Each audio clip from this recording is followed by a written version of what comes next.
comfortable. It sure is. After nearly 15 months of relentless combat in Afghanistan, the soldiers of 2nd Platoon Charlie Company are filling their last sandbags. Does this look like fun? Go Army. This is video they shot themselves just 12 days before they were supposed to go home. The last 12 days of deployment. 11 days in the wake-up, we like to say. The outpost they are building is at a village called Wanat, deep in a remote and isolated Afghan valley surrounded by the mountain passes insurgents use to infiltrate from sanctuaries in Pakistan. Just 4 days later, it would come dangerously close to being overrun by an estimated 200 Taliban fighters. They're within hand grenade range at this time. Break. This is the scene Apache helicopter pilots recorded on gun camera tapes obtained by CBS News. A furious firefight, buildings in flames, and the only officer still alive on the ground calling for help. Be advised, we're in a bad situation. Need you to come in hot immediately. I think they're pinned down good, bro. I don't think they want to lift their heads.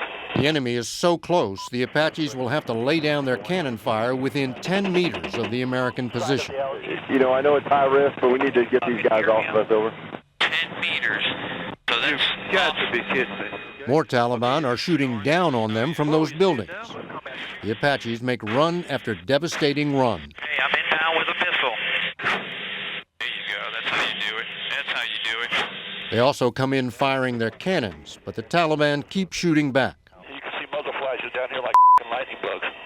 Yeah, roger. A desperately needed medevac helicopter tries to get in through the maelstrom, but instantly becomes a target. We're taking fire. We just got hit in the lower belly just to the north side of the aircraft.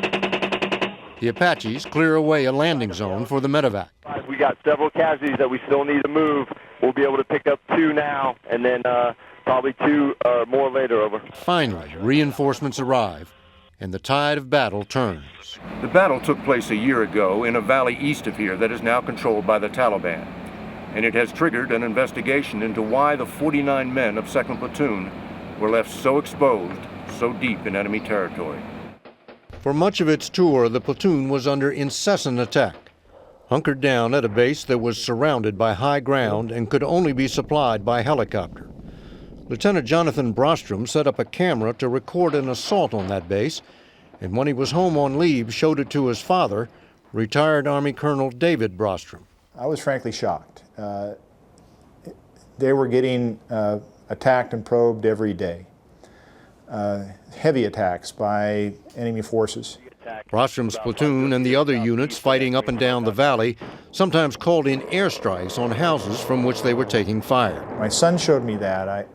I said, you know, you just lost that village. We dropped 861 bombs with few questions asked, a senior commander is quoted as saying in a report for the Army Lessons Learned Center obtained by CBS News. Oh! What was that?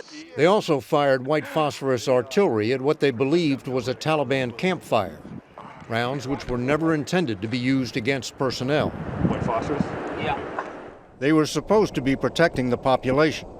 But according to the report, the people whose homes were being leveled and neighborhoods turned into battlefields saw no improvement in their lives and no real evidence of security. I said, you know, son, you need to get out of there. And he said, we are. We're moving to another location.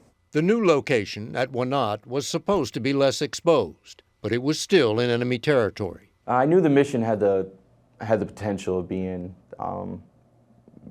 quite hazardous. David Zwick was the sergeant of the platoon, 49 American and 24 Afghan soldiers. I would have liked to have had another platoon up there with troops in the high ground. It was July, and they were short of basic necessities. The second day, we were extremely low on water. We start running out of water. It's very hard to continue working through the heat of the day. Which meant they had to take frequent breaks from preparing their defenses. The villagers knew what was about to happen. A couple people from the village came up and said that the enemy was going to attack.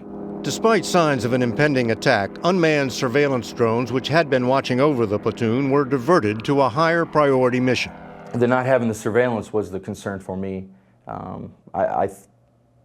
Part of the planning was that we would have some. A camera pointed at the sky caught the first burst of machine gun fire. all hell broke loose. The first Apache helicopters got there an hour and 5 minutes later.